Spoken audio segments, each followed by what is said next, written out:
buenas tardes a todos. Estamos aquí en el certamen de novela histórica de Úbeda. Ya llevo yo 4 años viniendo aquí. Es la primera vez que me han engañado para estar en este lugar. Pero bueno, por lo menos he tenido la suerte de que me toque presentar a José Zoilo Hernández, que ha escrito una trilogía que, bueno, pues su primera parte, El Alano, si no la habéis leído os la recomiendo, porque es una historia muy desconocida de nuestra España y es una historia que te llega. Bueno, José, estas son tus 3 primeras novelas, ¿no? ¿Qué te llevó a escribir? ¿Por qué te decidiste a meterte en esto? Pues la verdad que es bastante poco habitual, entiendo, dentro de lo que hay, ¿no? Yo la verdad que nunca me había dado por escribir. Yo soy biólogo también, siempre me gustó un poco la historia, como estaba hablando antes Claudia. Y bueno, pero cuando llegó el momento de decidir qué carrera hacer, pues al final me decidí por otra, ¿no? Me decidí por la ciencia y bueno, hice la licenciatura de biología. Y lo cuento desde ahí detrás porque en realidad el por qué escribí viene ahí, ¿no? En la facultad conocí a mi mujer, que era mi mujer hoy. Y entonces, bueno, cuando empezamos a salir yo no le decía que me gustaba la historia porque era muy friki, ¿no? Entonces nosotros éramos de ciencias y entonces era una cosa así como que tío más raro, ¿no? Y entonces, pues, la verdad que no le dije nada. No le dije nada hasta que pasados los años, pues, la cosa fue bien y al final nos casamos, ¿no? Entonces, cuando nos casamos y empezaron a entrar en casa pues, toneladas de novelas históricas pues, y ensayos, pues entonces ya no lo pude ocultar más tiempo, ¿no? Y entonces nada, pues entonces le conté que me gustaba mucho la novela histórica y que me gustaba mucho la historia además, y entonces pues de vez en cuando le contaba algún episodio de la historia que me parecía interesante, ¿no? Y entonces, bueno, ella me decía, bueno, pues mira, yo la verdad que de historia la verdad que durante el instituto no me gustaba, pero la verdad es como cuando me cuentas algo, pues, oye, pues es bastante divertido, o sea, y es emocionante. Entonces, pues si me hubieran explicado así la historia en su momento, pues probablemente me hubiera gustado, ¿no? Y entonces, bueno, pues quedó en eso y un día me dijo, te regalo un portátil si me escribes una novela. Y ella tenía más claro que yo escribía novelas, yo no lo sabía, ¿no? Y entonces, pues un día me cayó el portátil en casa. Y entonces, claro, ella no me dijo nada, ¿no? Ella me regaló el portátil y claro, yo recordé aquel momento de decir, te regalo un portátil, tienes que escribir una novela. Y me quedé, la miré y dije, bueno, pues nada, pues tendré que intentar hacer algo, ¿no? Y estuve un tiempo dándole vueltas de, ¿y qué hago yo, no? Y yo nunca, o sea, yo soy un lector de novela histórica de toda la vida y empecé, que la comparto con David Yahweh, que siempre me gusta. Mi primera novela histórica fue Aquila, el último romano, de Rosemary Sattler, que fue la que me abrió un poco los ojos a lo que es la novela histórica, ¿no? Cómo mezclar novela y cómo mezclar historia, ¿no? Me pareció alucinante. También me parece ilusionante ella como escritora, o sea, una señora inglesa que tristemente ya falleció, ¿no? Que en los años 50 ella escribió una novela sobre el rey Arturo, ¿no? En esa época, que en realidad no era rey, ¿no? Ni nada, pero bueno, ella escribió una novela sobre Ambrosio Aureliano, que me pareció súper moderna, o sea, para lo que teníamos en los años 50, ¿no? La idea que había en los años 50 de un rey y Camelot y todo eso, pues ella fue totalmente por lo contrario, ella fue por un poco el fin del Imperio Romano y las tribus celtas que quedaban y un poco la aristocracia britano-romana que quedaba, ¿no? Y entonces pues eso a mí me encantó, ¿no? Y esta fue mi primera novela y dije, bueno, pues eso sería con 12 años, una cosa así. Y entonces pues cuando me decidí a escribir, digo, bueno, si quiero escribir, hay una cosa que yo entiendo que a todos los lectores de novela histórica nos fastidia mucho, y es que cuando leemos una novela encontramos alguna incongruencia. Y entonces yo no sabía el recorrido que van a tener mis novelas, ni mucho menos, yo pensé que se lo iba a leer mi mujer, y ya estaba, ¿no? Pero dije, bueno, voy a escribir una novela que a mí me gustara leer, o sea, tal y como a mí me gustara, que me llegara a mi padre.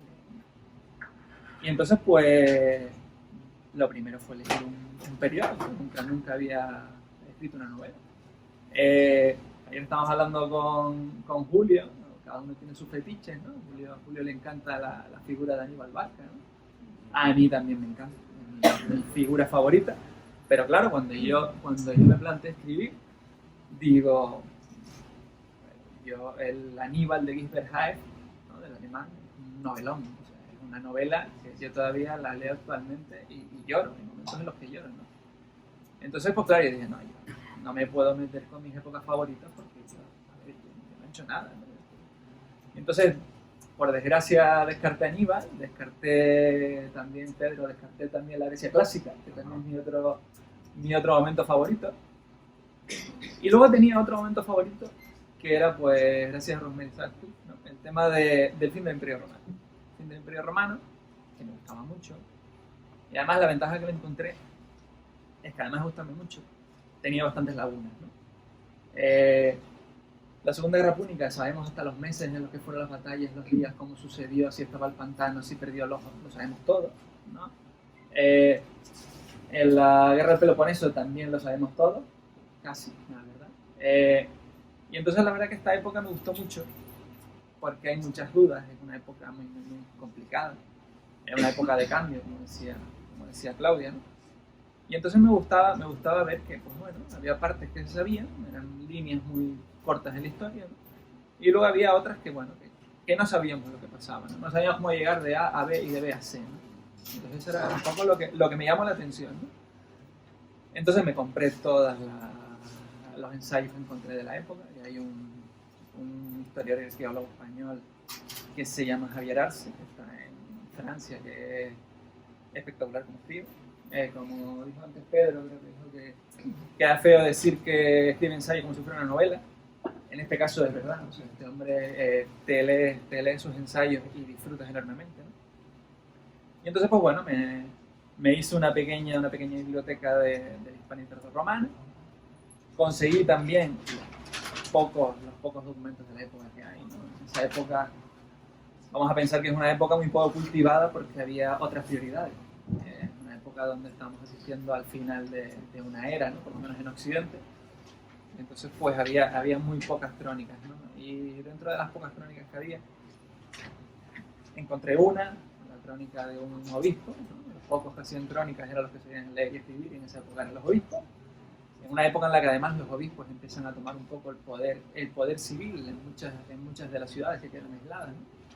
Y en este caso es un obispo, ahora mismo sería portugués, de la ciudad de Chaves, que es Idacio, que tiene un cronicón, y que bueno, es un hombre muy cultivado, un hombre que va de joven a Jerusalén, que es algo muy extraño en esa época, ¿no? Pero hace un viaje tan largo, y luego vuelve a su tierra y se dedica a recabar un poco toda la historia de lo que ha sido Hispania en el siglo V, ¿no?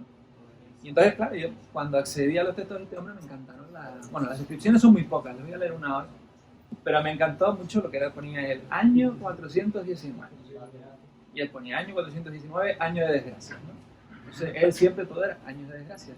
Y les voy a leer al principio del libro, pues una cita, que lógicamente es de Idacio.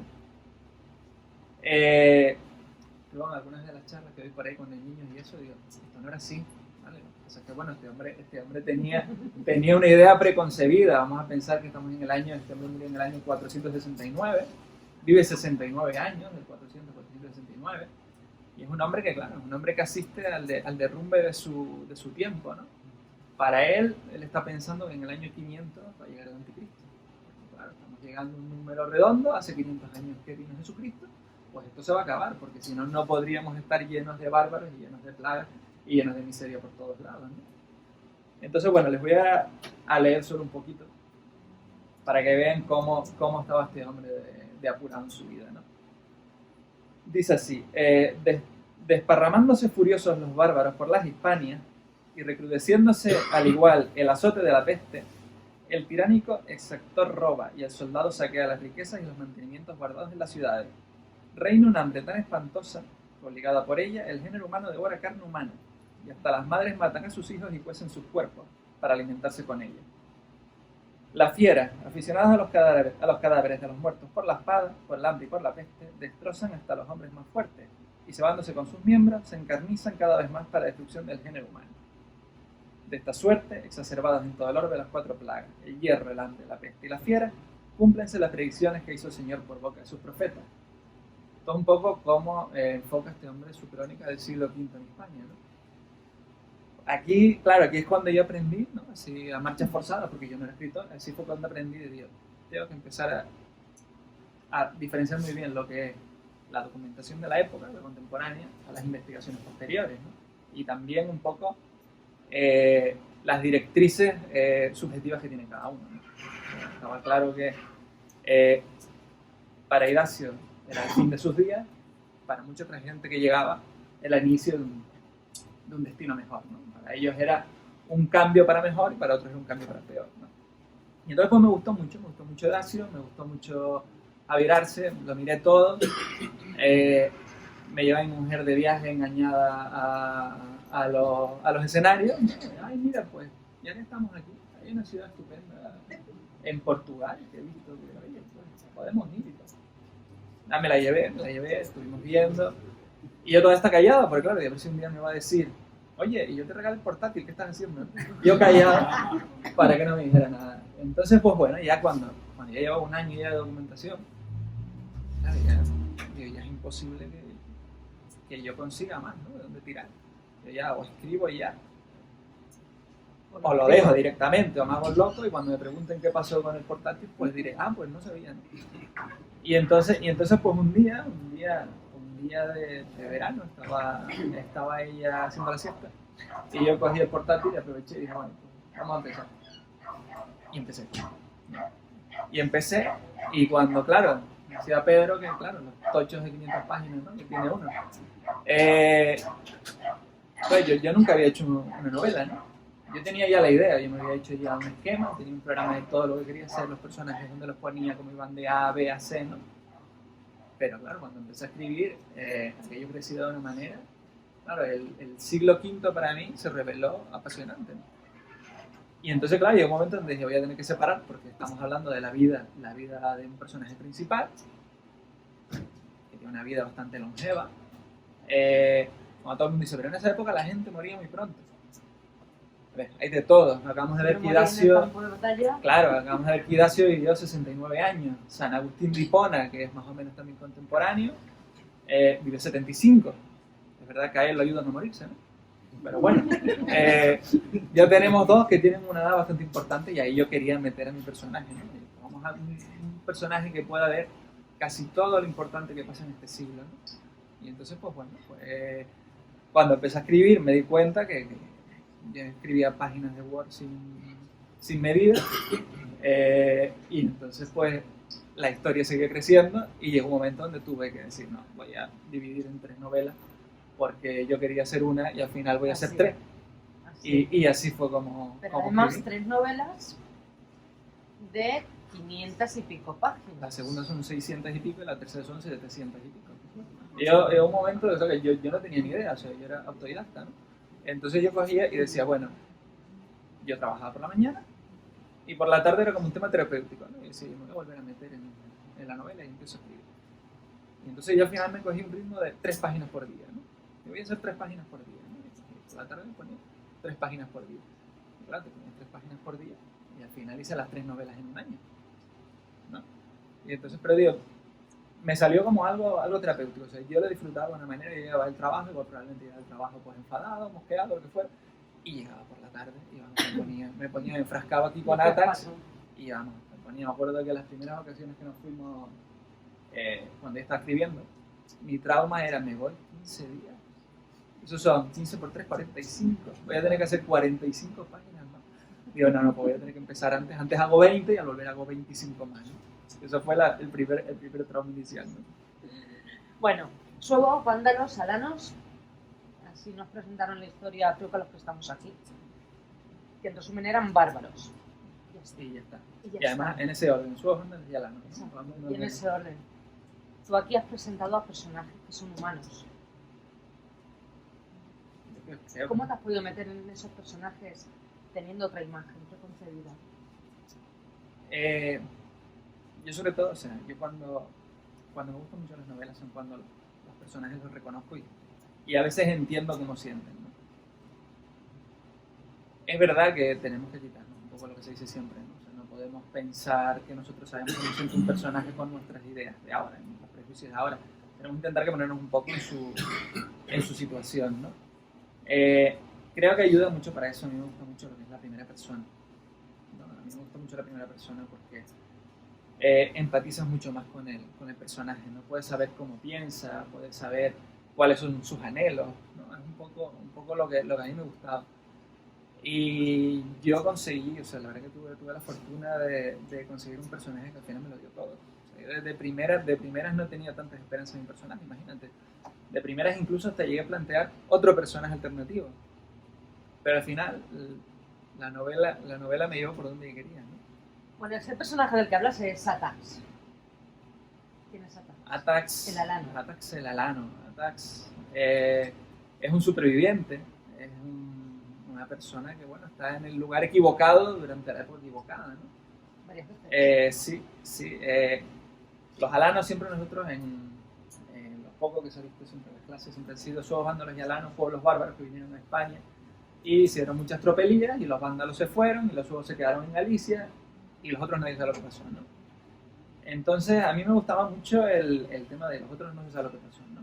Y además me gustaba mucho también el que suevos y vándalos son de origen germánico, ¿no? Como los visigodos, por ejemplo, los francos, los burgundios, ¿no? Y los alanos son un pueblo que viene pues del Cáucaso, ¿no? Un pueblo que viene iranio, es casi más parecido a los hunos, que podríamos decir, ¿no? que a los vándalos, ¿no? Y entonces, claro, Atax es un personaje que tiene que buscarse el arraigo, ¿no? Durante 3 novelas él tiene que buscarse su arraigo, porque es un personaje que sus padres abandonan lo que es el Cáucaso, cuando empieza un poco la migración hacia el oeste, empieza un poco a empujar a los pueblos que viven allí, los que no se quedan con Atila terminan empujando para llevarlo hacia el imperio, ¿no? Y entonces pierden sus raíces, ¿no? Pierden sus raíces, una parte de los alanos quedan allá, los sármatas, que son sus primos, se quedan con Atila, pero hay dos tribus alanas que pasan al imperio, ¿no? Y una cosa, yo con este frío, la verdad que me estoy acordando, yo además que soy de Tenerife, entonces el frío le dio muy mal, ¿no? Pero el día, ¿cómo pasan estos pueblos, ¿no? El día 31 de diciembre del año 406, hace un frío tan horrible que tiene que ser peor que este, y la superficie del Rin se congela, ¿no? Entonces la superficie del Rin se congela, en el margen oriental en ese entonces está la mayor concentración de pueblos bárbaros de historia, esperando el momento de pasar. No habían logrado pasar porque ellos no controlaban muy bien la navegación. Los romanos que estaban allí eran pocos, era una época muy complicada, ¿no? Era una época donde era muy difícil lograr la conscripción, ¿no? El conseguir que la gente fuera con las legiones, ¿no? En ese entonces ya casi no eran legiones, sino comitanenses y limitaneis, ¿no? Era una cosa muy... Ya no había 6.000 hombres, había 1.000, era una cosa muy rara, ¿no? Habían perdido, habían tirado. Todo, ¿no? Y entonces, bueno, había algunos momentos, yo estuve leyendo, había algunos momentos donde los padres en algunos momentos rompían los pulgares a sus hijos en lo que era la Galia, para que no pudieran empuñar ni lanzas ni espadas, y por tanto no fueran útiles para el ejército. Y entonces no pudieran ir a la frontera, ¿no? Entonces, pues claro, cuando de repente la superficie del Rin se congela, pues para los pueblos bárbaros es la señal esperada, ¿no? Entonces ellos cruzan, y entonces entre esos pueblos bárbaros hay dos tribus alanas.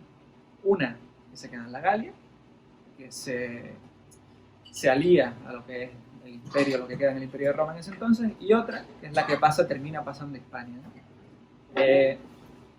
Un pueblo que llega a Hispania, un pueblo muy poco numeroso, decimos siempre suevos, vándalos y alanos, y de todos estos el menos numeroso era el de los alanos, ¿no? Llega un momento donde Roma decide intentar recuperar el poder en las provincias hispanas, y entonces envía un ejército visigodo, que en ese entonces funcionaba así, Roma no tenía tropas, y entonces se mandaba un ejército federado a luchar sus guerras, ¿no? El ejército visigodo en el año 418 destruye al pueblo alano, hace una masacre con casi todos los que encuentra, y entonces los pocos supervivientes se van con los vándalos, ¿no? Atax nace 5 años antes en Mérida, ¿no? En la antigua Mérida Augusta, que es la zona donde se asientan los alanos, ¿no? Él a los 5 años pierde a sus padres en esta batalla con los visigodos, y encuentra un poco auxilio en los vándalos, ¿no? Los pueblos vándalos que en ese entonces estaban en el norte, en Galicia.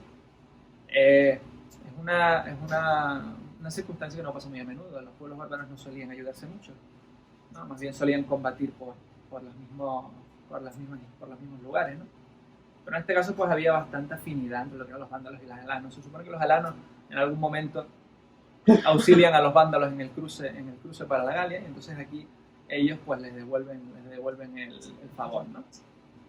Y entonces Atac encuentra una familia dentro de los vándalos, y a los pocos años pues el rey vándalo de ese entonces, que era Genserico, que es un personaje interesantísimo, porque no es que salga mucho en la novela, pero es un personaje que vive 95 años, ya que estábamos hablando de longevidades, 95 años siendo la pesadilla de Roma, ¿no? Un tío impresionante.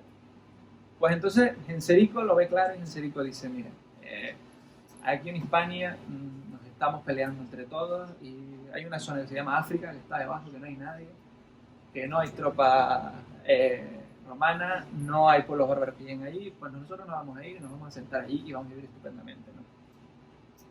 Y entonces pues ellos se van los vándalos y se quedan pues unos cuantos por allí en Hispania, eran un poco los que no estaban tan arraigados con ellos, y Atac se queda. Atac es un personaje que bueno, no tiene arraigo con nadie, o sea, realmente no es su tierra, no es su pueblo, no conoce muy bien, ¿no? Él simplemente lo que quiere es vivir lo mejor posible, ¿no?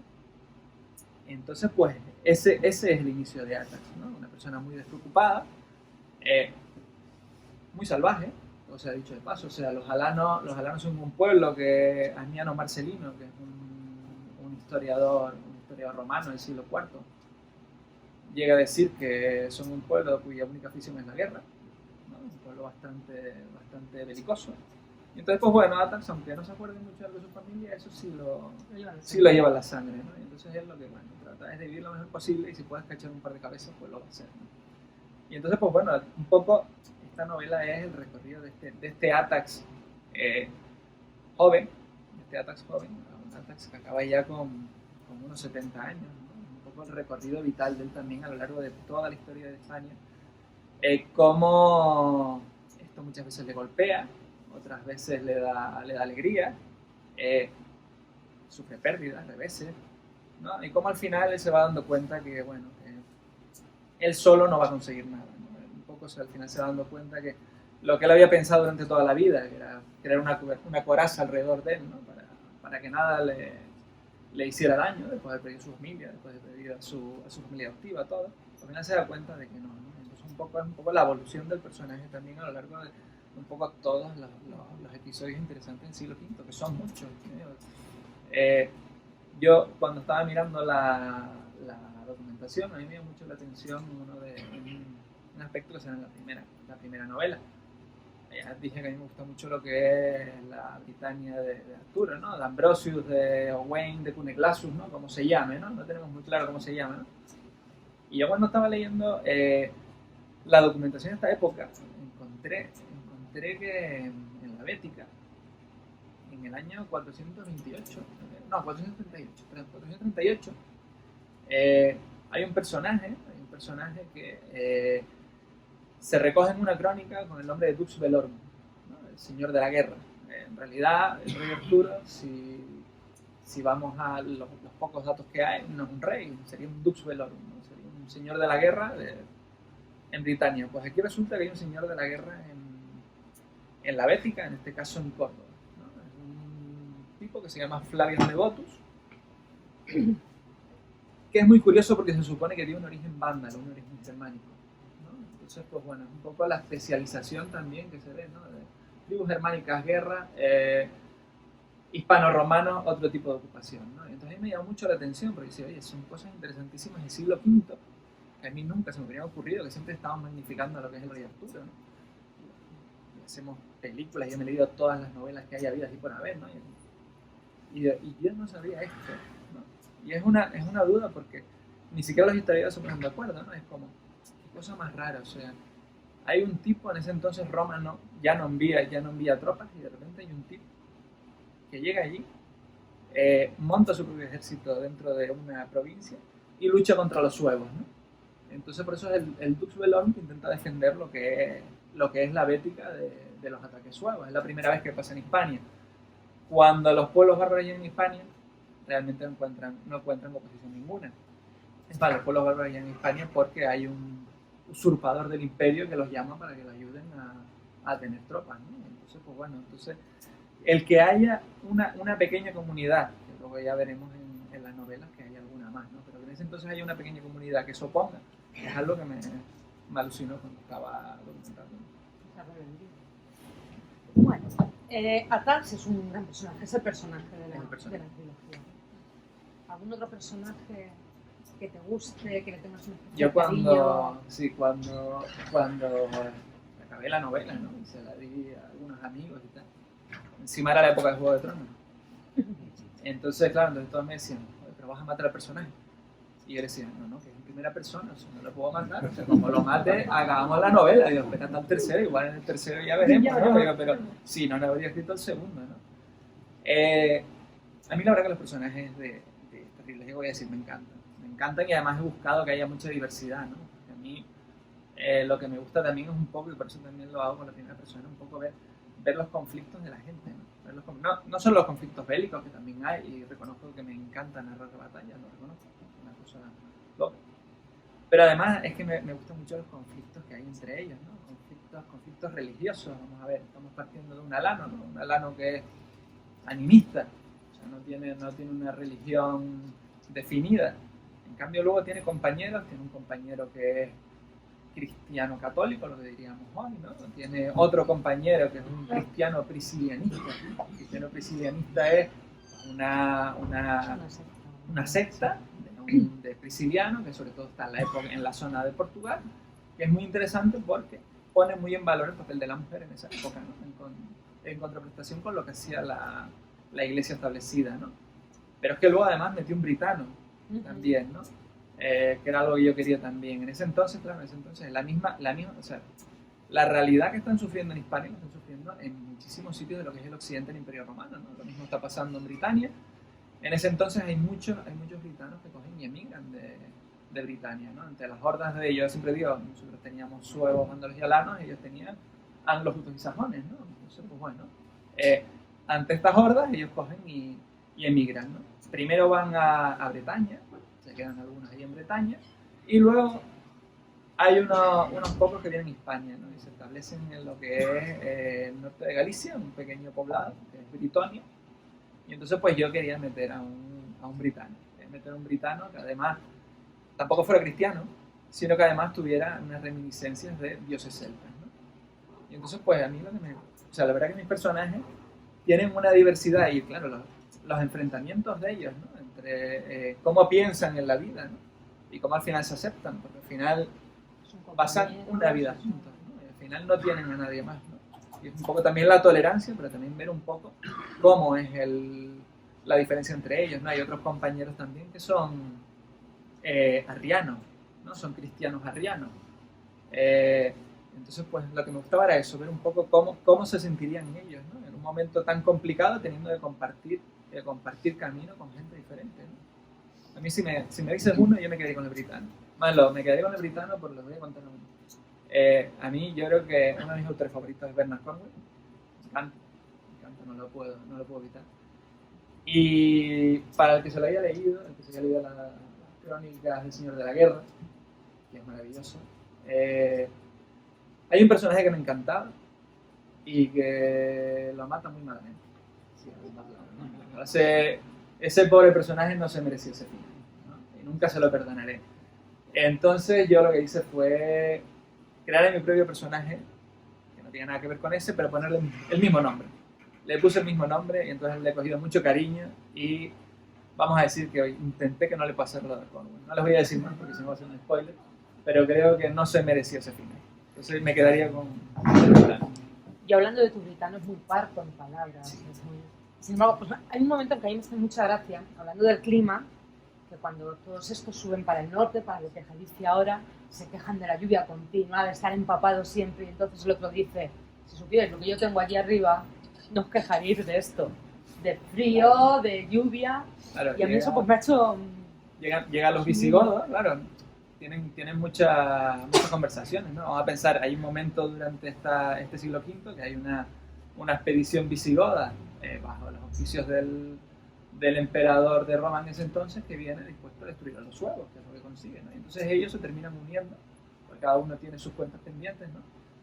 Y entonces, pues bueno, se unen y claro, ese papel, los visigodos piensan, vamos a Hispania, vamos al sol, ¿no? Vamos al sol, vamos a una tierra tranquila, y de repente los meten en Galicia, todo el día lloviendo, donde además hay una guerra de guerrillas, porque los suevos se esconden, porque pierden la primera batalla, y entonces ya van ahí. Bueno, entonces el britano les dice, bueno, tú crees que aquí está malo, pero si te fueras conmigo arriba, pues ibas a ver, ¿no? Entonces la respuesta de los visigodos es, cuando el emperador Avito nos diga que vayamos a liberar tu tierra, vas a ir tú solo, porque nosotros más de eso no vamos a ver.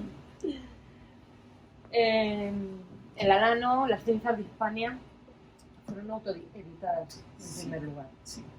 Yo la verdad que no he tenido un camino muy habitual, la verdad. Así como también la forma de escribir no fue muy habitual, porque fue así como de noche a la mañana. Tener un libro y ya está. Sí, y la verdad que bueno, yo lo acabé, se lo iba a leer en mi círculo de amistades, les gustó mucho, lógicamente, que me iban a decir. Feo estaría que me dijeran que no les gustaba, la verdad. Entonces, bueno, pero entonces decidí pasar un poquito a la frontera, y mi hermana me dijo, oye, pues yo conozco a alguna amiga que publica aquí en Tenerife y tal. No tiene nada que ver con histórica, pero bueno, si quieres, pues se lo dejo, ¿no? Me morí de vergüenza, pero bueno, se lo dejé. Y luego al final, cuando habló conmigo, me dijo, oye, es espectacular. Y yo pensé, es amiga de mi hermana, ¿no? Pero bueno, con el paso del tiempo me he dado cuenta que igual ella tenía razón, ¿no? Entonces, claro, todo el mundo me decía, oye, pues tienes que hacer algo con la novela, y al final lo único que hice fue mandarlo aquí a Úbeda, creo que fue al segundo, miren a ver. Ya te he dicho que los callos señor. No sé si fue el segundo o el tercer premio del certamen, ¿vale? Que yo también lo vi, y yo lo había visto como lector, y yo decía, oye, qué pasada las cosas que hacen allí, ¿no? O sea, me encantaría ir para que yo llevara los libros y que me firmaran a mí, ¿no? Y entonces lo mandé y tal, y el destino me debía volver algún día, ¿no? O sea, yo lo mandé en ese entonces, no ganó, pero me debía que yo estuviera aquí, aunque fuera años más tarde, ¿no? Y entonces lo único que hice fue mandarlo aquí al certamen y dejarlo, y que no me volviera muy loco, ¿no? Pero claro, al final sí te vuelve muy loco, porque al final pues un amigo, otro, haz algo, y al final pues salió pues no me acuerdo qué premio de Amazon era, no me acuerdo el indie, no me acuerdo si era el segundo, el tercero, y al final reconozco que fue más porque me dejaran en paz, y cogí y lo autopubliqué, ¿no? Y lo autopubliqué en digital, y la verdad que le fue muy bien. Yo no me lo esperaba para nada, porque yo en ese entonces no contaba ni con redes sociales, tampoco es que sea muy activo en redes sociales. Con el tiempo he tenido que poner un poco de solución, pero bueno. Y entonces, bueno, saqué ese, oye, fue muy bien. Y al año siguiente dije, bueno, pues ya que estoy, pues voy a sacar el segundo también en digital, ¿no? Y saqué el segundo también, le fue muy bien. Y entonces luego tuve la fortuna de hablar con David Yao, y David Yao me dijo, oye, ¿qué tema más interesante el tema este de España tardorromana, ¿no? O sea, ¿cómo te dio por escribir por esto, no? Y bueno, cada uno tiene sus manías, ¿no? Y entonces me dijo, tú me puedes hacer un post de cómo, de por qué es importante, ¿no? Escribir en esa época. Y entonces ella hizo un post, y a partir de ese post, pues ya la editorial pues le gustó, me pidió las 3 novelas. Yo la verdad que además cuando me lo pidieron estaba pasando una racha de salud bastante mala, entonces la verdad que me hizo una ilusión tremenda, pero tampoco me quería yo ilusionar, ¿no? Pero bueno, la verdad que también la ventaja de contar con Lucía Dueño, que es un encanto, una profesional como la Copa Pina y una persona todavía mejor, pues la verdad que pues ella me llamó y me comentó. ¿Y dónde estabas? Sí, pues mira, a mí me acaban de operar de tiroides. No podía hablar mucho, la verdad, porque todavía tenía las cuerdas vocales un poco tocadas. Y la verdad, digo, la pobre Lucía tiene que pensar que no se habla. Porque entre que estaba en shock y que no podía hablar mucho por la operación, pues la verdad, digo, a todos le digo que sí, ¿no? Y la verdad que bueno, fue una sensación estupenda. Y luego ya encima ya ver las novelas ya pues ha sido todavía mejor. Has dicho que entre la primera y la segunda tardaste un año en publicarlas. Sí. Y la segunda y la tercera, otro año. No, y la tercera ya salió en B, ¿no? Ya la tercera ya salió, era inédita la tercera, y ya salieron pues las 3 en B, ¿no? Salieron muy seguidas, ¿no? La idea, claro, como las dos primeras fueron publicadas, tampoco era cuestión de estar esperando un año entre una y otra, porque eran novelas que ya habían salido, ¿no? Y entonces pues Lucía me lo dijo, me dijo, oye, mira, estamos pensando, abril, mayo, junio. Yo como a todos le dije que sí, ¿no? Voy a hablar mucho. Pero me pareció estupenda, ¿no? Y la verdad que luego, hablando con muchísima gente, la verdad que la gente está encantada porque dice, así no tengo que esperar un año a ver cómo sigues, ¿no? Porque no sé esperar un año y te mato, ¿no? Yo no. No, porque yo suelo leer, entonces yo leo un libro y meto otro por medio. Son libros grandes que tardas un tiempo, de repente tienes el segundo, después el tercero cuando todavía has empezado el segundo. A mí no. Yo cuando me tardan un año en salir, me leo la anterior antes de que salga, me leo la anterior para acordarme y entonces ya ponerme en situación. Pero eso era antes de escribir, ahora cuando escribo yo no tengo tiempo para leer mucho, entonces tengo que ser muy selectivo, ahora ya lo tengo muy, muy complicado. Bueno, y viendo tu historia, hasta que has llegado aquí, ¿qué le recomendarías a una persona que quiera escribir novela histórica? Pero yo lo que tengo claro, o sea, yo hasta hace pocos años era exclusivamente un lector.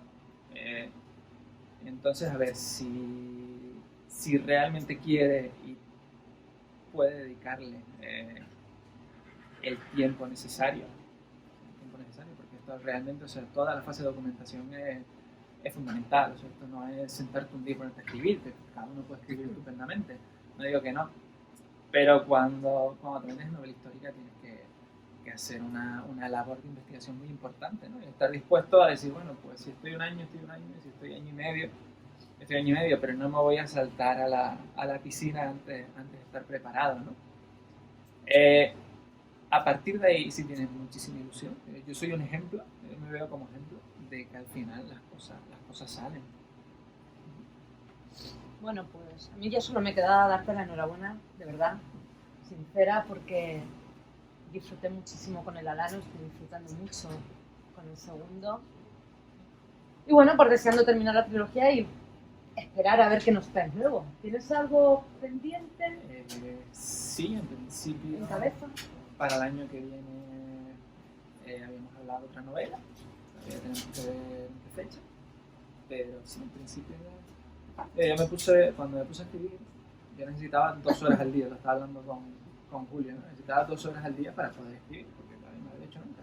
Entonces necesitaba la primera media hora para no hacer nada, abrir el portal y central, y luego la siguiente hora y media para escribir un rato, ¿no? Entonces, claro, estas novelas yo las escribí en 2011, la escribí justo antes de que naciera mi hijo. Eso también es un dato importante porque la acabé 2 semanas antes de que naciera. O sea, perfecto, pues si no sé cuándo lo hubiera acabado. Porque a partir de ahí me cambió bastante la forma de escribir, ¿no? O sea, ya no puedo, o sea, yo también trabajo aparte, ¿no? Yo trabajo en temas de desarrollo rural, entonces yo no tengo tanto tiempo, claro, yo no podía tener 2 horas, ¿no? Entonces, pues bueno, a partir de 2013, así pues cambié un poco el chip. Y entonces escribo ya, si tengo 20 minutos, escribo 20 minutos, más o menos lo conseguí. Y entonces pues por ahí he ido pues la verdad que no he parado. Desde que empecé en 2011 me gustó y he seguido escribiendo varias años, en principio para el año que viene. Yo creo que ya tenemos una cuadrada. ¿Has cambiado de ordenador? He cambiado de ordenador, aquel dio un gran servicio, pero lo he jubilado, pero lo tengo allí todavía guardado como recuerdo. Bueno, si queréis preguntarle algo es el momento. Todos no. Bueno, ya sabes que yo soy muy fan de Ataxia, pero has hablado de Mary Sutcliffe, has hablado de Bernard Cornwell, que habíamos hablado algo de eso. ¿Algún otro autor así de novela histórica que te haya servido de inspiración? A ver, el Gifford me encanta. Me encanta. Al nivel de Colin McCallum no llegaré nunca. Esa mujer es una pasada. Tampoco es mi estilo, ¿no? Pero Simon, que estaba por aquí, me gusta mucho, no tengo nada de él, ¿no? Pero yo te diría que, o sea, mi autor fetiche es Leonard Cohen, la verdad que sí. Y hablas de que leías todo lo que caía en tus manos de novela histórica y demás.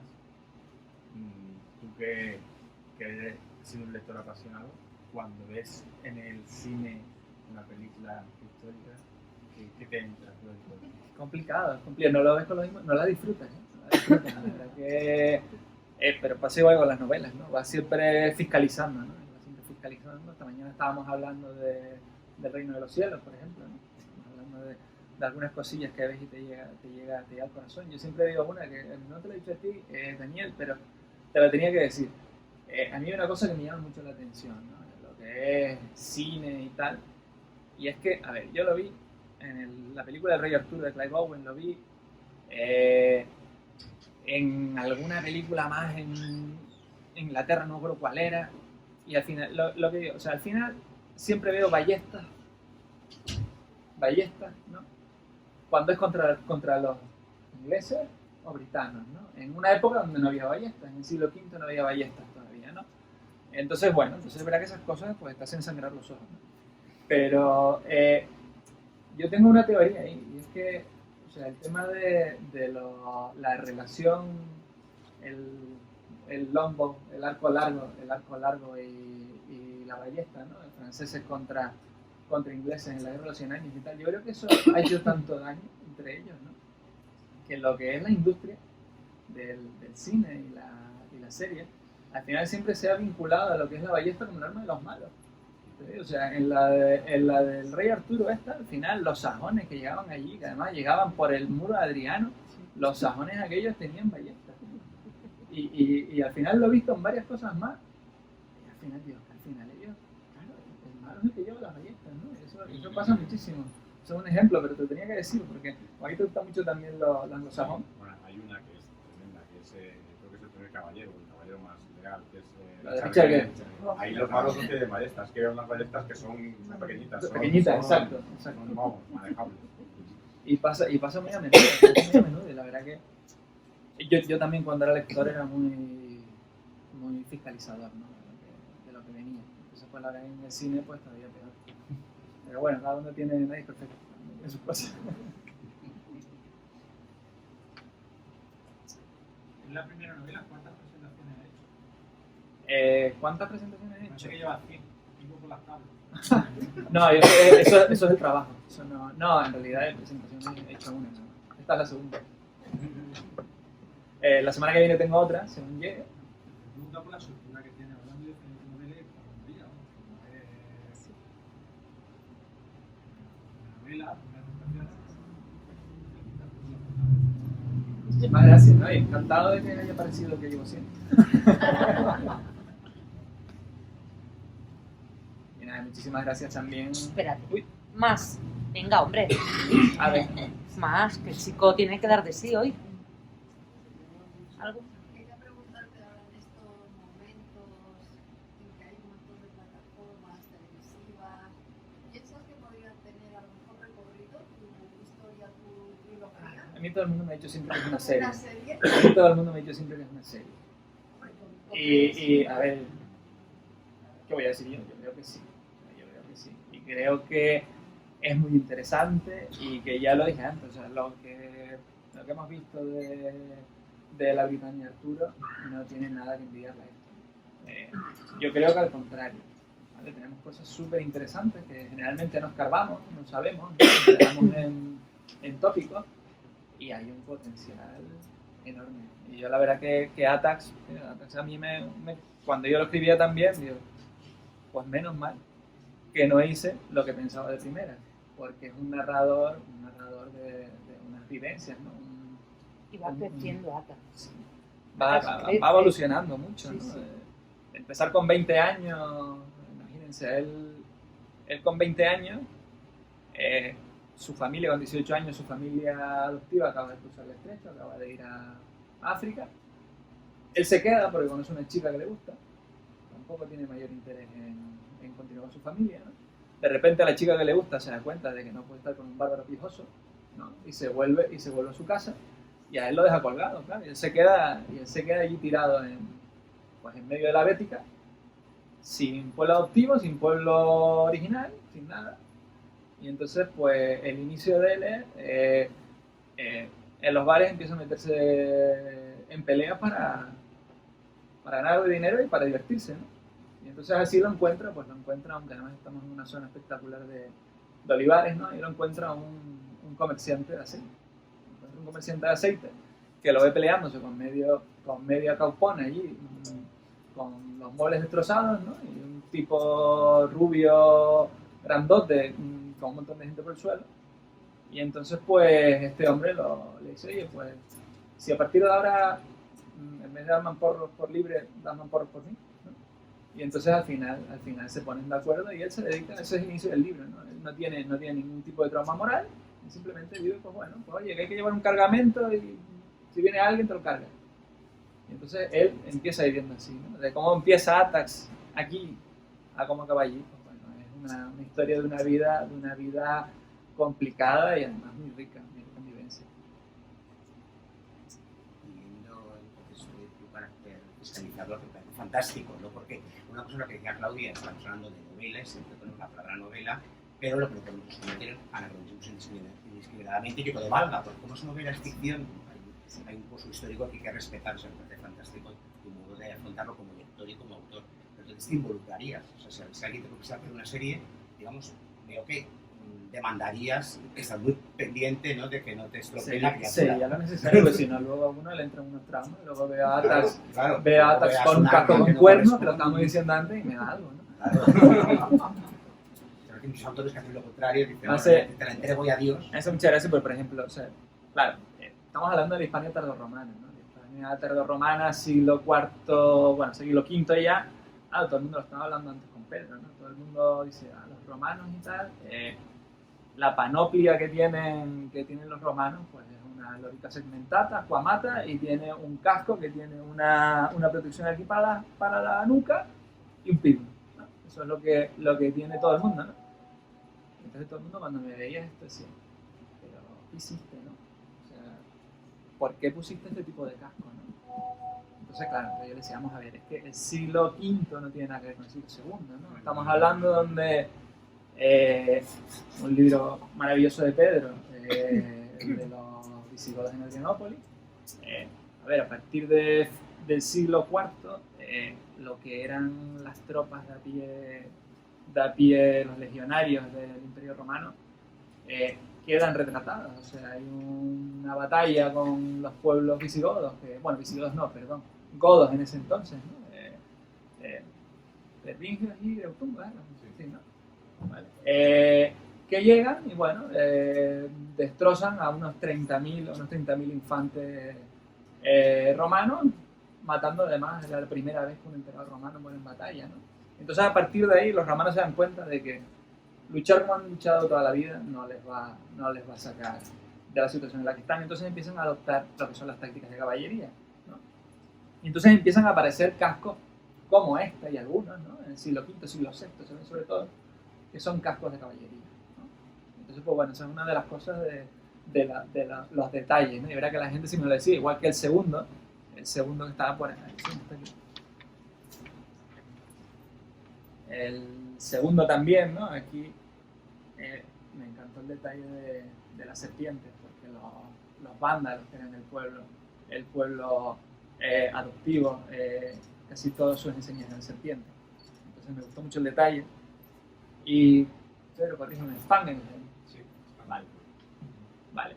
Claro, esto mucha gente tampoco lo entiende, ¿no? Oye, pero ¿qué penacho le pusieron ahí con este casco, ¿no? Que no tiene yo no lo recuerdo ver en Gladiator, ¿no? Eso es muy típico. Ahí va, por ejemplo. Claro. Claro, no lo vi en Gladiator, no lo vi en Cubo Badis tampoco, que era otra época, pero tampoco tal. Entonces, claro, esas cosas a mí sí me gusta mucho cuidarlas, ¿no? Entonces yo, en la única presentación que he dado, mi idea era explicar a la gente por qué, ¿no? explicar a la gente, oye, igual que le explicaba esto, le explicaba también la reutilización de los espacios públicos en las ciudades romanas, ¿no? O sea, vamos a ver, si tú vas a ver en la novela, a pensar, ¿no? Nos vamos a Gladiator otra vez y estamos pensando en que el anfiteatro va a ir matándose a la gente. Y yo, claro, les ponía ejemplos, decía, a ver, estamos en el siglo V, lo que es el cristianismo se está empezando a imponer. Y por tanto hay distintas actividades que hacen daño a la moral cristiana de la época y entonces dejan de favorecerse. Por ejemplo, lo que son luchas de gladiadores dejan de hacerse. Claro, entonces son cosas que en la única charla que he dado yo he intentado explicar a la gente de por qué vas a ver una diferencia. O sea, esto no es lo que tú pensabas, no vamos a tener carreras de cuadrigas, no, y eso que todavía ahí en Mérida había algo, ¿no? Pero no vas a ver lo que tú esperabas, ¿no? Entonces un poco pues explicarles por qué es esta diferencia, ¿no? Esta época de cambio, esta época de trasiego de cultura, ¿no?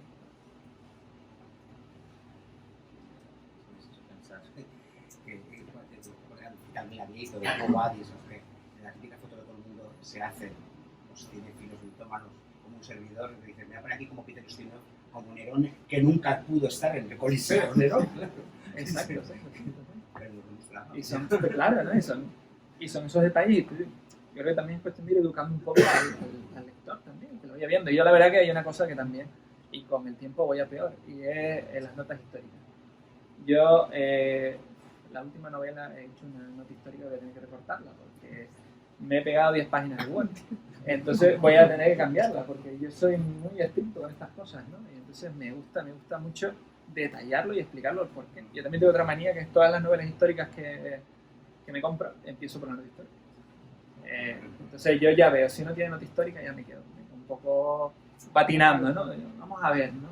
Y si la tiene, oye, pues estupendo, me la leo, veo, digo, ya cuando me lo lea, comparo y digo, oye, pues muy bien, oye, pues es curioso, yo no sabía que esto había pasado, ¿no? Entonces la verdad que yo con las notas históricas, la verdad que intento dar muchísima información para que la gente, cualquier duda, cualquier cosa, cosas que puedan parecer increíbles. O sea, en estas novelas hay algunos episodios que pueden parecer increíbles. ¿Y esto cómo fue, no? Se lo inventó porque esto es imposible, ¿no? Pues ya en la nota histórica trato de explicar, oye, pues no que fuera posible, que además pasó, ¿no?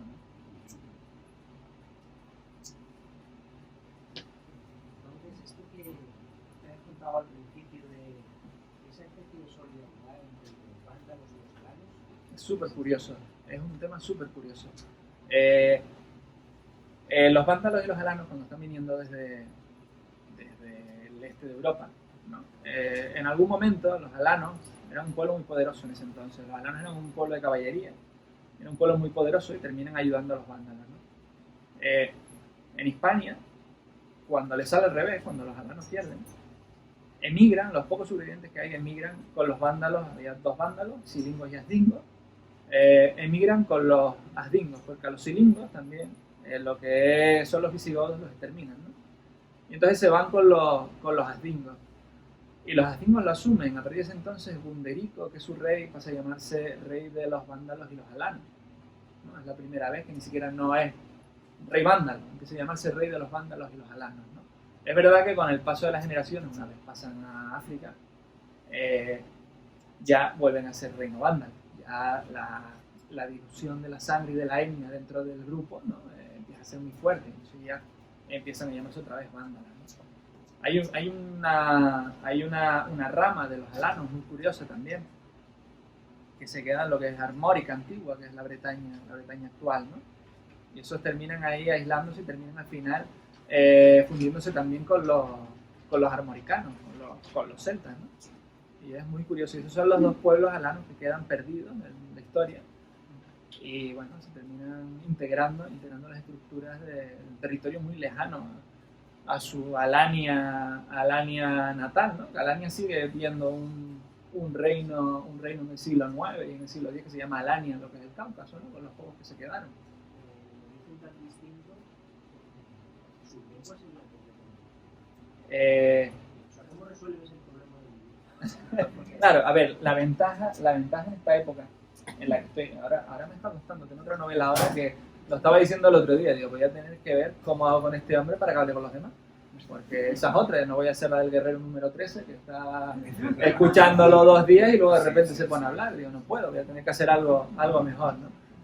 Pero la ventaja también de, de hacer una novela en esta época, claro, en esta época el latín, o lo que fuera un poco de dialectos en latín, estaban extendidos por todos lados, hasta los pueblos bárbaros que estaban al otro lado, la hablaban para favorecerse del comercio. Es lo que creo que fue, no sé si era Wickham, creo que es uno de los historiadores, ¿no? Es decir, o sea, a ver, los pueblos bárbaros están al otro lado de la frontera, no para cargarse a los romanos, no. O sea, lo que están ellos esperando es a ver cómo pueden meterse para vivir igual de bien que ellos y poder hacer las mismas cosas que ellos, ¿no?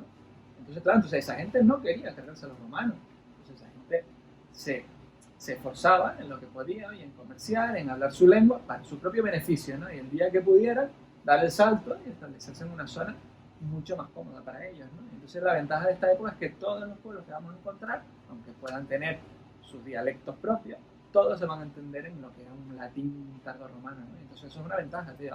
Ahora tengo un problema en una que tengo que ver con un prisionero que no habla lo que dicen todos los demás. Voy a buscarle a otro prisionero del mismo sitio para que por lo menos pueda hacer diálogo, digo, porque si no voy a estar ahí un tiempo que van a ser los pensamientos de este hombre.